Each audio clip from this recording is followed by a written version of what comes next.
State scholarship portal post matric scholarship एक new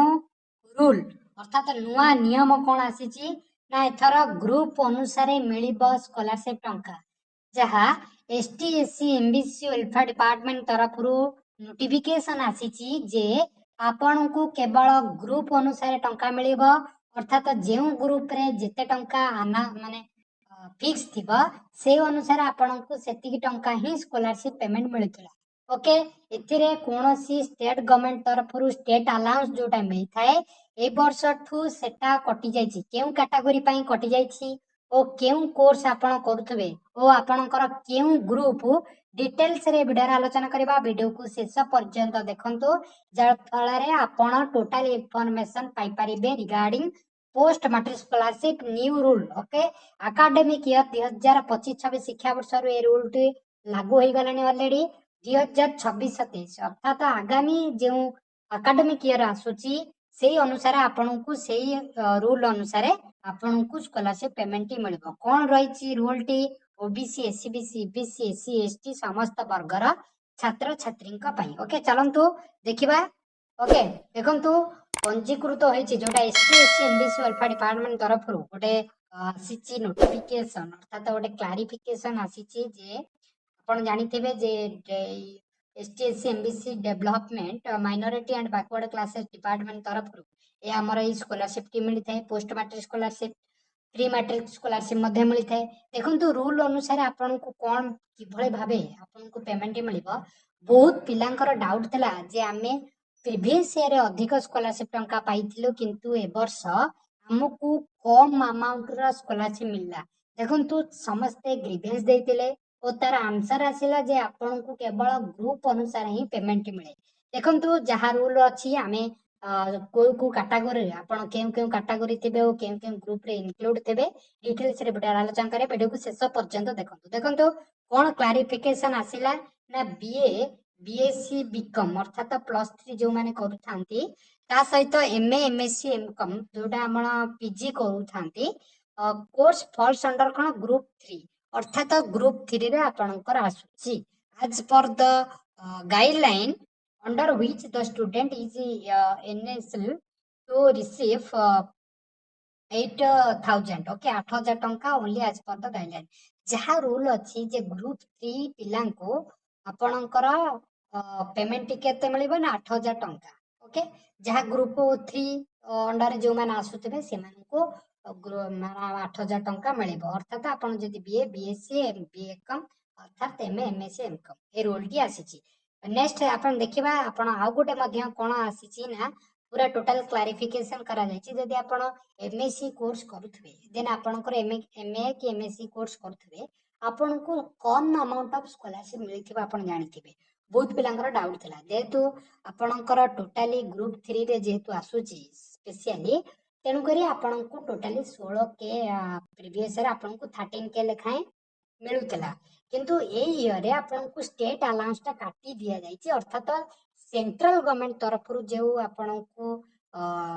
8,000 per year मिली थाए 2 year को आपणकर केते 16 के मिली थाए आपणकर सेंट्रल गवर्नमेंट तरफ ता बाद आपण को एक्स्ट्रा अमाउंट जोटा हमर स्टेट गवर्नमेंट अछि ताकू देई थाए किंतु जेहेतु एटा केवल सेंट्रल शेयर है सेंट्रल गवर्नमेंट जेहेतु डबल इंजिन सरकार तेणु करी गोटिए पेमेंट ही आपण को मिलिबो ओके देखो पीजी आपण जदि करूथबे 13,000 टंका आपण जानके वार्षिक मिलुतला एबे 8,000 रु खसी आसीची एकेडमिक ईयर 2025-26 शिक्षा वर्ष एटा लागू हेई गलानी माने ऑलरेडी लागू हेई गलानी ता आगामी आपणकर 2026-27 रे मध्य स्टार्टेड हे जिवो बहुत पिला डाउट थला जे हमर कैटेगरी वाइज हम एबे देखिबा कैटेगरी वाइज कोर्स वाइज आपणकर केउ प्रथमे देखिबा एससी कैटेगरी पिला जे माने एससी कैटेगरी रो बिलोंग करथांती और पोस्ट मैट्रिक स्कॉलरशिप पाउथांती आपण जानिथिबे जे आपण को रोटियर सिस्टम जगु गोटी ही स्कॉलरशिप अप्लाई करि परिबे रिगार्डिंग सेंट्रल स्पॉन्सर स्कीम और state scheme okay state government तरफ आपण पोस्ट मैट्रिक स्कॉलरशिप अप्लाई करि परिबे आइदर सेंट्रल गवर्नमेंट तरफ एनएसपी स्कॉलरशिप अप्लाई करि परिबे जदि आपण एससी वर्गर होइतिबे बा एससी कैटेगरी होइतिबे देन आपणकर चारोटी ग्रुप रहउची टोटली चारोटी ग्रुप अनुसार degree and post graduate level जोटा professional course BTech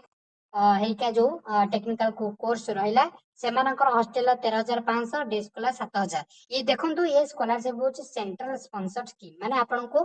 central government तरफ रे एतिक अमाउंट मिली थाए ता बाद आपनको स्टेट गवर्नमेंट तरफ रु किछि अमाउंट मिली थाए किंतु ओबीसी एससी सीबीसी कैटेगरी पिलांको कोनोसी भी स्टेट गवर्नमेंट तरफ रु स्कॉलरशिप अमाउंट मिलिबा नै ओके केवल सेंट्रल गवर्नमेंट तरफ रु मिली थाए किंतु एससी कैटेगरी दुईटी फेज जेतु तांकर पेमेंट आसुची सेंट्रल गवर्नमेंट तरफ आपको एतिक टंका प्रथम मिल जदि आप डिग्री किंबा पोस्ट ग्रेजुएट प्रोफेशनल कोर्स किंबा अदर प्रोफेशनल कोर्स डिप्लोमा करथुबे किंबा graduate normal graduate general graduation post matric level जोटा माने 10th लेवल ओके देखो ये हूँ सेंट्रल माने आपको सेंट्रल गवर्नमेंट एतिक अमाउंट दब ता बाद आपको सेकंड फेज अर्थात एटा second phase okay first phase आपको स्टेट गवर्नमेंट तरफ स्टेट अलाउंस जोटा टॉप अप अमाउंट मिलता है ये केवल रहा एससी कैटेगरी पिला देखो आप ग्रुप अनुसार आपंकर पेमेंट लेखा जाइए ओके आपन चाहे पज मारिक देखिपारे देन आमे देखिबा ओबीसी एससीबीसी ईबीसी कैटेगरी जो माने साधारणतः ओबीसी अदर बैकवर्ड क्लासेस किंबा सोशल इकोनॉमिक बैकवर्ड क्लासेस किंबा वीकर सेक्शन जो माने अछंती ईबीसी कैटेगरी ईडब्ल्यूएस सेमानका पई मध्ये ग्रुप अनुसार भी पेमेंट मिले देखंतु ये सेंट्रल गवर्नमेंट तरफ आपनको पेमेंट मिलुतला ओके जेतु स्टेट गवर्नमेंट जो रूल करचंती स्टेट गवर्नमेंट रो अलाउंस मिलबा नाही बोली किंतु एटे आपनकर ऑप्शन मध्ये आपण जानि परिथिबे द एटे रूल लेखा अछि the state government may if they so decide top up of the academic allowance from their own resource निज आडू मध्ये टॉप अप अमाउंट दे पारिबे जहाँ भी आप पीजी पाउथिले अधिक किंतु ए वर्षठू ताहा चेंजेस हो जाइए केवल सेंट्रल गवर्नमेंट तरफ सेंट्रल से ही मिलिबो एमए एमएससी एमकॉम अर्थात पीजी करूथांती देन आपण ग्रुप 3 अंडर आसथांती तेणु कहबे आपनको पर ईयर 8,000 टंका स्कॉलरशिप पेमेंट मिले 2 ईयर 16K आपनको मिलता किंतु आपनको स्टेट अलाउंस जो अधिकटे मिले आपन 8,000 प्लस आपनकर स्टेट अलाउंस मिसेकी आपन 13K रुए तेणुकरी ए वर्षठू चेंजेस हो जाइए आपनकर से अनुसार आपनको पेमेंट मिलता किंतु आपण जदि ग्रेजुएशन करथाते आपण तो 8,000 माने पाई थांती आपनकर पर ईयर जदि आपण डिग्री एटा केवल ओबीसी एससी बीसी कैटेगरी पिलांका पई ग्रुप या चाहिले आपण पॉज मारी के डिटेल्स रे देखि परिबे डिग्री प्रोफेशनल जदि आपण करथांती 20,000 टंका स्कॉलरशिप पेमेंट केवल ओबीसी एससी बीसी कैटेगरी ही पिलांको मिलता ता बाद आपणकर कोनोसी बेथरे सेकंड फेज टंकाटी मिली न थाए किंतु आपन एससी एसटी जो दुईटी वर्ग रहिले सेबानको सेकंड फेज स्कॉलरशिप टंका मिली थाए ओके अर्थात फर्स्ट फेज टंकाटी मिली थाए ओके ये डोसला details OBC SC CBC category पिलांका पई देन आपण देखिबा ST category schedule tribe category पिलांका पई केबळे भाबे पेमेंट रही छै देखंतु ये भी चारोटी ग्रुप रहिला चारोटी ग्रुप आपनकर ग्रुप अनुसार आपनको पेमेंट मध्य एनुअली जदि हॉस्टेलर थिबे हॉस्टेल अमाउंट डे स्कॉलर थिबे डे स्कॉलर अमाउंट आपण चाहिले चेकआउट कर देबे देखंतु हॉस्टेलर डे स्कॉलर दुईटी अलगा किंतु आपनकर जदि ओबीसी एससीबीसी बीसी कैटेगरी थिबे देन आपनकर हॉस्टेल केबे डे स्कॉलर सेम अमाउंट कोनोसी बेतरे परिवर्तन नाही किंतु अदर देन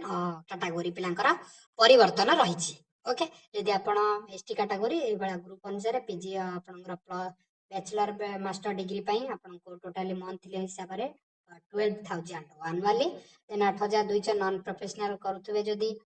डिग्री देन आपनकर ग्रुप 3 अंडर आसीबा आईटीआई डिप्लोमा देन ग्रुप 4 हिसाब रे आसीबा आपनकर ऑल पोस्ट मैट्रिक लेवल ए बळे आपनकर डिटेल्स रहला ए पीडीएफ टी चाहे हमें टेलीग्राम रे शेयर कर देबो समस्त वीडियो को शेष पर्यंत देखिथिबार धन्यवाद हो हम चैनल को सब्सक्राइब करी रखंतु जा फल स्कॉलरशिप प्रतिटी नोटिफिकेशन हम चैनल रे सर्वप्रथम अपलोड हो जा खूब शीघ्र आपनकर post matric scholarship academic year 2026-27 academic year already खूब शीघ्र नोटिस आसी गलानी आपनकर खूब शीघ्र स्टार्टेड हो जिवो सेतिनि के हम चैनल को कनेक्ट करी रखंतु ता सहित सब्सक्राइब करिया भूलिबेनी हम टेलीग्राम ग्रुप रे जॉइन जिवे जा फल स्कॉलरशिप प्रतिटी नोटिफिकेशन हम चैनल रे सर्वप्रथम with proof and authenticate notice हिसाब रे आपन को अपडेट दबो ओके।